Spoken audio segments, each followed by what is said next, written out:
University మంచి భవిష్యత్తు కోసం తెలుగు విద్యార్థులు ఇష్టపడే యూనివర్సిటీ. కాల్ 9059052378 9059052379.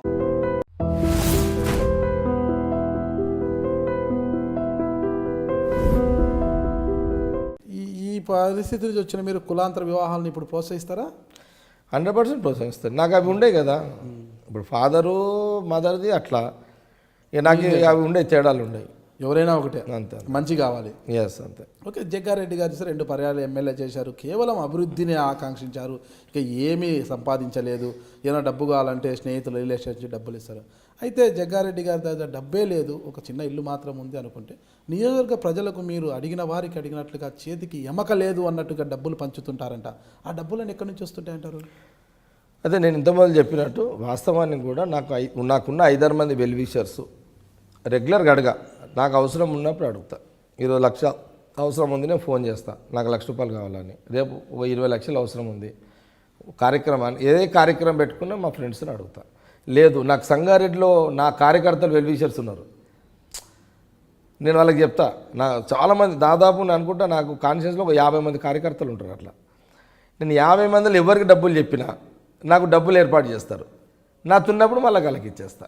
ఓకే, ఇచ్చేస్తారా? మళ్ళీ ఇచ్చేస్తా, ఎన్నుకున్న ముందునే ఇచ్చేస్తా వాళ్ళ పైసలు వాళ్ళకి. కానీ యాడిస్తారా? ఇప్పుడు కష్టాల్లో ఉన్నారు, నా తేడున్నారా అంటే నన్ను అడగరు కదా, నాతున్నప్పుడు నేను ఏదో వచ్చినప్పుడు ఇచ్చేస్తా. మళ్ళీ ఏదో ఎలా వస్తాయి మీకు? ఏ విధంగా? మా ఫ్రెండ్స్ ఏదన్నా వాళ్ళు రియల్ ఎస్టేట్ చేసిన లాభాలు వస్తాయి కదా, వాళ్ళు నాకు ఇంత సమ్ పర్సంటేజ్ నాకు కేటాయించుకుంటారు. వాళ్ళంతటా వాళ్ళే, నేను అడగ వాళ్ళే కేటాయించుకొని నాకు ఏర్పాటు చేస్తారు.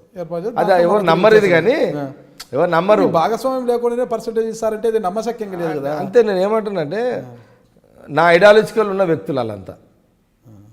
ఈడ నేను దుబారా చేస్తలేను. ఇప్పుడు నేను దుబారా చేస్తలేను, డ్రింక్ అలవాటు లేదు, అమ్మాయిల షోక్ లేదు, అమ్మాయిల షోక్ అప్పుడే అయిపోయింది, కార్డ్స్ లేవు, ఇంకా నాకు వేరే హ్యాబిట్స్ ఏం లేవు కదా.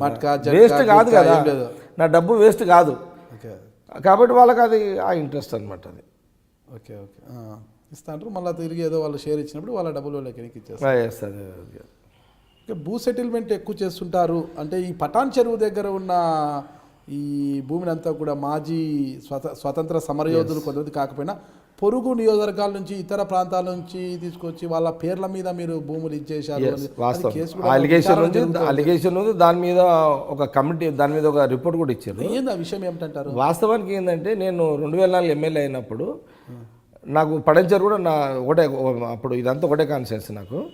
అప్పుడు పెద్ద వాల్యూ లేదు. అయితే ఆ టైంలో వాస్తవానికి కూడా వేరే జిల్లాలకు సంబంధించిన ఫ్రీడమ్ ఫైటర్లు మా వాళ్ళని కొందరు అప్రోచ్ అయితే అసైన్మెంట్ కమిటీ చైర్మన్గా నేను అది పాస్ చేసి వాళ్ళకి ల్యాండ్స్ ఇచ్చిన.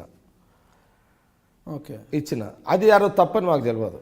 దాని తర్వాత టీఆర్ఎస్ నుంచి నేను ఎప్పుడైతే కాంగ్రెస్లో పోయినో అప్పుడు హరీష్ రావు దాని మీద అలిగేషన్ పెట్టిండు, ఇట్లా ఫ్రీడమ్ ఫైట్ వేరే జిల్లాల నుంచి తీసుకొచ్చి వీళ్ళకు భూములు ఇచ్చిండు అని. అయితే వేరే జిల్లాలకు ఇక్కడ ఇవ్వద్దు అనేది అప్పటికి రూల్ వచ్చిందంట, అది మాకు తెలియదు. దాని మీద విజిలెన్స్ కమిటీ ఒక రిపోర్ట్ ఇచ్చింది గవర్నమెంట్కి, ఏమని ఈ భూములు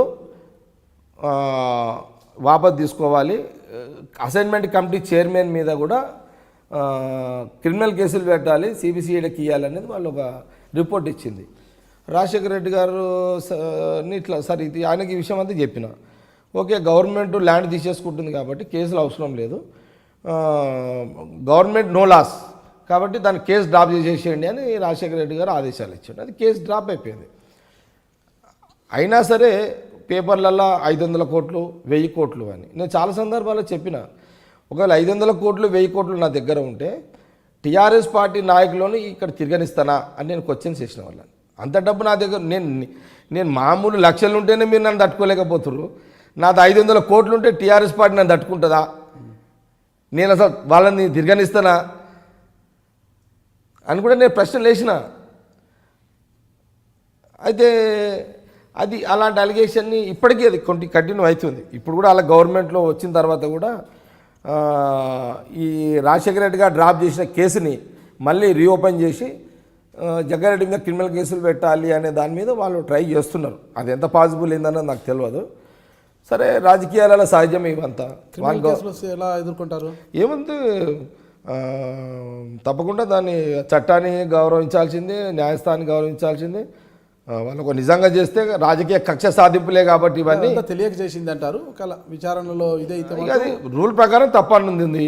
మా ఇంటెన్షన్ తెలిసి చేసింది కాదు అది. నిజంగా 500 కోట్లు వస్తే నేను హ్యాపీగా ఫీల్ అవుతుండే. ఇది వచ్చింది లేదు వచ్చింది లేదు, ఇది ప్రచారం ఎక్కువ ఆందాయం తక్కువ దీనికి అంతా. Okay okay. కానీ టీఆర్ఎస్ ఎప్పుడు బ్లాక్మెయిల్ పాలిటిక్స్ చేస్తుంది కాబట్టి ఎప్పుడు స్ట్రేట్ ఫార్వర్డ్ కాదు హరీష్ రావు. అసలు హరీష్ రావుకి మీకు ఎందుకు విభేదాలు? వాస్తవానికి ఇప్పుడు హరీష్ రావు నేను 2004 టికెట్ అడిగేటప్పుడు ఆంధ్రప్రదేశ్ భవన్లో ఇద్దరం చెబుతల మీద కూర్చుంటుంటాం. సేమ్ ఇద్దరం ఆ ఫుట్పాత్ మీద కూర్చున్నాం ఇద్దరం. ఆయనకు టికెట్ లేదు, నాకు టికెట్ లేదు. అప్పుడు ఆయన పరిస్థితి అట్లే ఉండే, నా పరిస్థితి అట్లే ఉండే. ఆయన అల్లుడు కాబట్టి తొందరగా గెటన్ అయిండు. ఒక మాట చెప్పాలంటే ఆయన ఏమి నా తీరు కౌన్సిలరో చైర్మన్ రాజకీయం చరిత్ర ఉన్నాడైతే కాదు కదా.